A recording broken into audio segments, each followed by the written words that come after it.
My parents used me to fund my spoiled brother, and he tried to ruin my career with fake claims, so I cut them off and watched their world collapse. So, I exposed everything, cut ties with my parents and brother, and let karma finish the rest. In the end, am I the asshole here? On Christmas, my parents told me to hand over my entire December paycheck to my brother because he needed it more than I did. I chuckled and said, "That's funny because I have a little surprise for you too."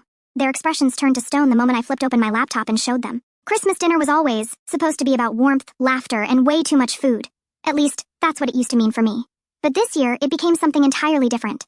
It was the moment everything unraveled. The moment years of favoritism, guilt-tripping, and entitled demands finally exploded. And for once, I wasn't the one left empty-handed. I had always known I wasn't the favorite. That title belonged to my younger brother, Nathan. My parents spoiled him, protected him, and cleaned up every mess he made. Meanwhile, I was the responsible one, the one who never asked for anything, the one who got used to hearing, "Well, Nathan needs it more." I fought tooth and nail to get where I am today. I paid my way through college with scholarships and side hustles, took extra shifts, climbed the corporate ranks, and after years of struggle, finally landed a job that paid me what I deserved. This December, I received my biggest paycheck yet. I didn't even mention it to my parents, but they found out. We were seated around the Christmas table, passing food, making polite conversation, when my mom leaned in with that artificial sweetness in her voice, the one she always used before making an unreasonable request. "So," she said, glancing at my dad, "we were thinking that phrase was never a good sign, since you got that generous salary this month. We thought it would be really kind of you to give it to Nathan. He's been having such a hard time lately." I blinked. For a moment, I thought she was joking. I let out a short laugh and said, "That's funny because I have a surprise for you too." Their faces brightened slightly, probably expecting me to announce something generous. That's when I pulled out my laptop. I had spent months collecting proof, screenshots, receipts, emails, everything. I turned the screen toward them. Silence. My mother's fake smile froze. My father's face turned pale.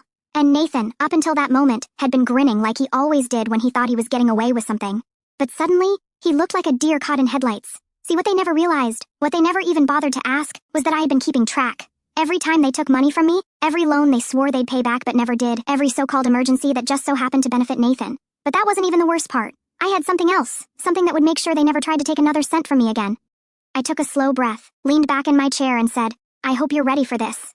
My mom's hand trembled as she reached for her wine glass. My dad clenched his jaw so tightly I thought his teeth might shatter. And Nathan, he was already looking for an escape, shifting uncomfortably, his eyes darting around like a cornered rat. I let the silence drag out, let them sweat. Then I tapped the screen. "This," I said calmly, "is every bank transfer I've ever sent you, every so-called loan that was never repaid, every urgent expense you needed help with because Nathan was struggling." I scrolled down. The numbers stacked up. Thousands, tens of thousands. My mom opened her mouth to protest, but I lifted a hand. "I'm not done." I clicked on the next file. "This," I continued, "is Nathan's credit card history." Nathan sucked in a sharp breath. "How the hell did you—" I cut him off. "You're not as smart as you think you are. He had no idea I had access to his statements. No idea that while my parents were begging me for money to help him, Nathan was out blowing cash at bars, buying overpriced sneakers, and taking luxury vacations. I had screenshots of his social media posts, flashing bottles of champagne at exclusive clubs, jetting off to Miami, Vegas, Cancun. I even had a picture of him showing off a brand new gaming setup, one that cost more than my rent." My mom turned to him, her voice barely above a whisper. "Is this true?" Nathan scoffed. "It's not that serious." I let out a cold laugh. "Oh, but it is. And do you know why?" I clicked on the final folder, the weight of my evidence heavy in the silence. For the first time, my father spoke, his voice low and edged with dread. What else could there possibly be? I turned the screen back to them, and this time they had no way out. "This," I said, my tone firm, unyielding, "is a breakdown of every mortgage payment I've covered for this house. The same house you assured me was fully paid off." My mom turned ghostly pale, her breath catching as if the air had been sucked from the room. My dad let out a slow, measured breath, his grip tightening on the table's edge, knuckles straining as if he were considering flipping it over in a futile act of defiance. "Yeah, that's right," I said, my voice steady, cutting through their shock. "I figured it out a year ago. My parents had shown up at my door in tears, their faces etched with desperation, claiming they were at risk of losing their home. They begged for help, swore it was just a temporary setback, promised they only needed a little push to get back on track. I was hesitant, my instincts screaming caution, but I couldn't stomach the thought of them homeless, so I gave, again and again and again, each payment a silent wound. Until I started asking questions, digging into their lies, uncovering the truth they'd buried beneath their crocodile tears. I dug a little deeper, and that's when I uncovered the truth. The house was never at risk. The money? It vanished. "Tell me, Nathan," I said. "Where did it go?" My parents had funneled every last cent straight to him, his supposed struggles a complete fabrication. That cash had been funding his weekend getaways, his reckless spending, his nights out. I leaned back in my chair, arms crossed. So, explain to me one more time, I said, my voice cold as ice. Why should I give him my December salary? The silence was suffocating. The only sound was the ticking of the kitchen clock, each second dragging out longer than the last. Then my father finally spoke, his voice sharp, controlled. You went behind our backs. I let out a humorless chuckle. Behind your backs? No, you went behind mine. You stole from me. Nathan slammed a hand against the table. You're overreacting, he snapped. This isn't a big deal. I stared at him, my patience long gone. You all lied to me over and over, and you expected me to just keep handing over my money while you wasted it on this. I gestured at him. This parasite. Nathan shot up from his seat. I'm not a parasite! My father stood too, pressing both hands against the table. Sit down! Nathan hesitated, but something in my dad's voice made him drop back into his chair, seething. My mom reached out, her voice soft, pleading. Sweetheart, you don't understand. I pulled my arm away. No, you don't understand. I pointed to my laptop. I have evidence. Every single thing you did. I leaned in slightly, lowering my voice. And now, you're going to pay me back. Their faces crumbled, shock etching deep lines where confidence once sat. Yeah, they weren't expecting that. For the first time, I had the upper hand, and I wasn't stopping there. The energy in the room shifted, thick with tension like the air before a storm. My mom looked like she was about to burst into tears, her hands trembling, eyes wide with a desperation I'd seen before but never trusted. I wasn't falling for it this time. Her crocodile tears had lost their power. My dad's expression hardened, his jaw tight, calculating his next move, already searching for a way to twist this to his advantage, to regain control. And Nathan, his hands were clenched so tightly his knuckles had turned white, his usual smugness replaced by a barely contained rage. You seriously expect us to pay you back? My dad finally asked, his voice calm but laced with irritation, each word measured to mask his growing unease. I nodded, meeting his gaze without flinching. That's exactly what I expect. He let out a dry laugh, sharp and hollow, a last-ditch effort to dismiss me. And if we refuse? His tone dared me to push further, but I was done playing their game. Years of being their financial crutch had taught me one thing: they only respected power, and now I held it. I smiled. I had been waiting for him to ask. I clicked on another file, turned the laptop around, and slid it toward them. Then I send this to the IRS. My mom made a choking sound. My dad's posture stiffened. Nathan frowned. The IRS? What the hell are you talking about? I tilted my head slightly. Oh, it means our dear parents have been involved in some good old-fashioned tax fraud for the last 5 years. I tapped the screen. Falsified deductions, manipulated income reports, and oh, look at this. Listing you as a dependent, Nathan, even though you've been making plenty of money under the table. Nathan's head snapped toward them. Wait, what? I nodded. Yeah, you were never as broke as they made it seem. In fact, you've earned more than me at times. Illegally, cash jobs, no taxes. And guess who covered for you? Our wonderful parents committing fraud in your name. Nathan's expression shifted from confusion to pure fury. Are you kidding me, Dad? But my father wasn't even looking at him. He was staring straight at me, and for the first time in my life, I saw real fear in his eyes. You don't want to do this, he said quietly. I tilted my head. And why not? Because we're family. A bitter laugh escaped me.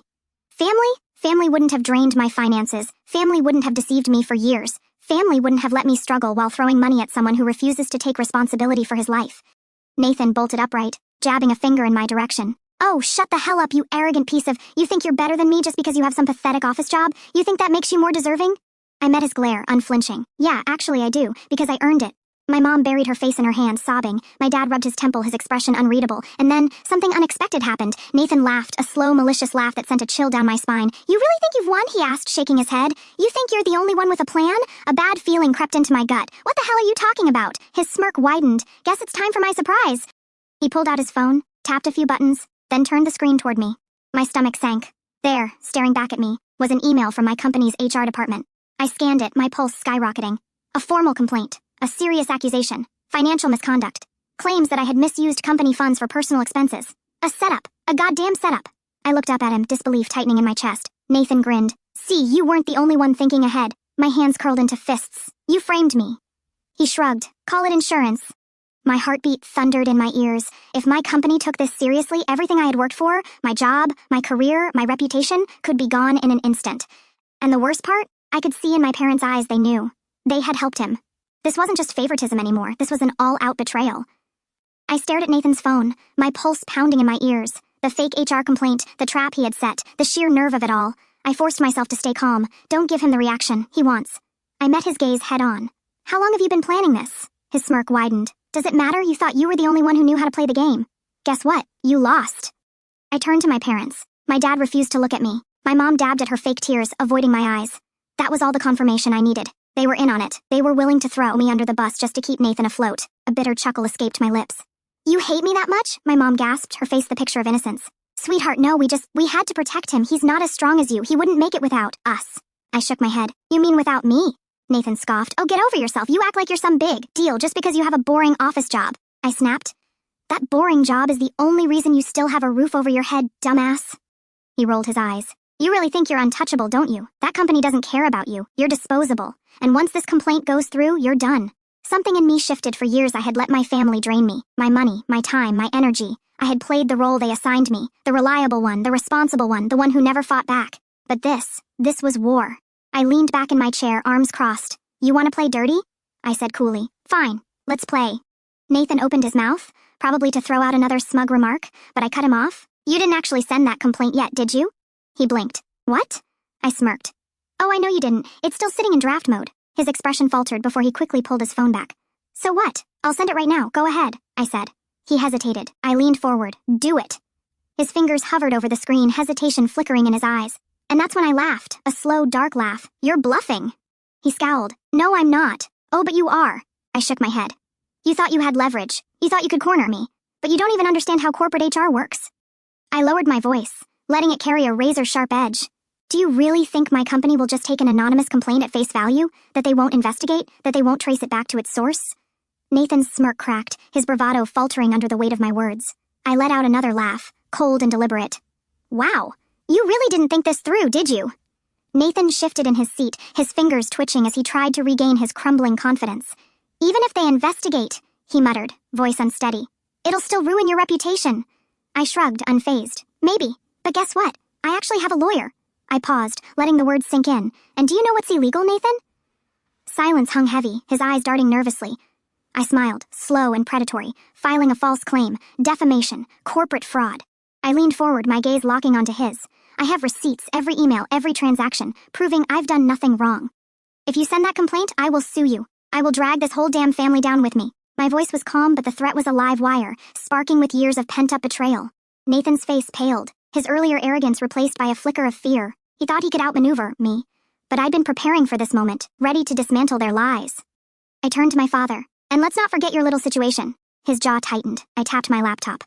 All it takes is one email to the IRS, and suddenly you're dealing with an audit, fines, maybe even prison time. My mom gasped. You wouldn't. I tilted my head.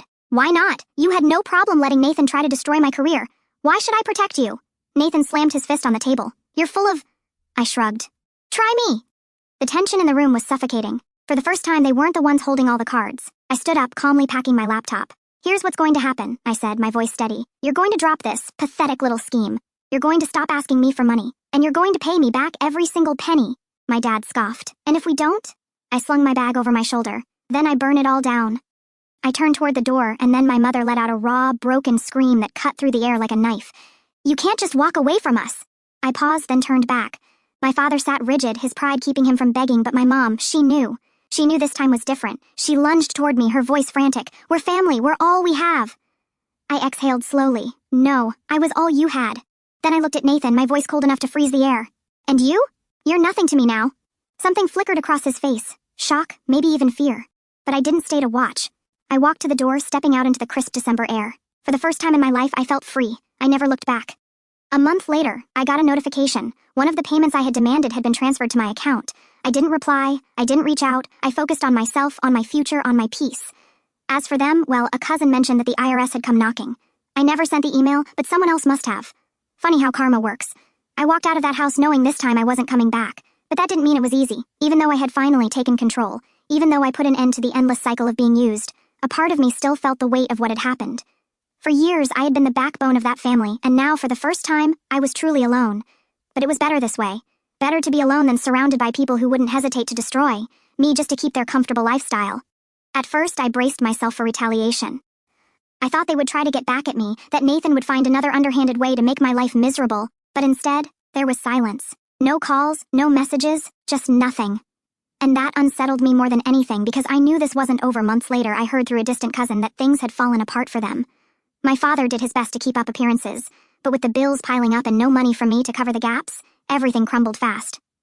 The IRS investigation hit them like a wrecking ball. Audits, massive fines, back taxes. They uncovered years of fraudulent filings, forged records, and money that had simply disappeared without explanation, and without me as their financial safety net, they had nowhere to turn. My father tried to salvage what he could, but his efforts were futile against the mounting financial ruin. In the end, he was forced to sell the house they had lived in for decades, the same house they had manipulated me into paying for with lies about its mortgage. My mother completely unraveled. With no money, no home, and her carefully curated reputation in shambles, she lost the one thing she valued most: control. She had always prided herself on keeping up appearances, meticulously crafting the illusion of a picture-perfect family. Every holiday, she'd orchestrate smiles and staged warmth to mask the dysfunction, but now that facade was shattered. The neighbors whispered, old friends distanced themselves, and her social standing crumbled. She tried to reach out to me, first with short, hesitant messages asking if we could talk, then with long-winded voicemails I never bothered to listen to. Her voice, once commanding, now carried a tremor of desperation. Until one day she sent a text that cut through her usual pretense: "Please, we need you, we have nothing left." And that brought me a quiet, undeniable satisfaction. For the first time, they were experiencing the hollow sting of being without someone to hold them up. The same emptiness I'd felt for years while they drained me. Nathan, on the other hand, took the path I always knew he would. When the free money dried up, so did his lavish lifestyle. He tried to maintain it for a while, maxing out credit cards, taking out loans. But reality hit hard and fast. He lost his apartment, had his car repossessed, and eventually, he was evicted. It wasn't long before he started looking for a way out. First, he turned to his friends, then to distant relatives, and finally, to me. I found out when I got a call from an unknown number. I answered, and there he was. "I know you hate me," he said, skipping the pleasantries, "but I have nowhere else to go. I just need a little help to get back on my feet." It was the first time I'd heard his voice since that disastrous Christmas dinner. There was something in it I had never heard before. Real desperation, fear, the kind of fear that comes from realizing no one is coming to save you. But this time, I wasn't his safety net. "You want my help?" I asked, my tone ice cold. "After everything you did? After trying to ruin my career?" There was a pause, then a long, tired sigh. And finally, in a low voice, he admitted, "I was wrong. I was an idiot. But you know how our parents are. You know they made me believe I could do anything and get away with it. I got used to it." I swallowed hard for a moment. I almost felt sorry for him. But then I remembered the stolen money, the lies, the trap he tried to set for me. "You're right," I said. "You got used to it. But I'm not playing that game anymore. Figure it out yourself." I hung up before he could say another word. I never heard from him again. As for me, life moved forward without the weight of my family dragging me down. I finally focused on what mattered, my own future. I poured myself into my career, traveled, and enjoyed a level of freedom I had never known before. And you know what? I had never been happier. For the first time in my life, everything I achieved was truly mine. No one demanding a piece of it, no one taking advantage of me, no one twisting my kindness into obligation, just me and my peace.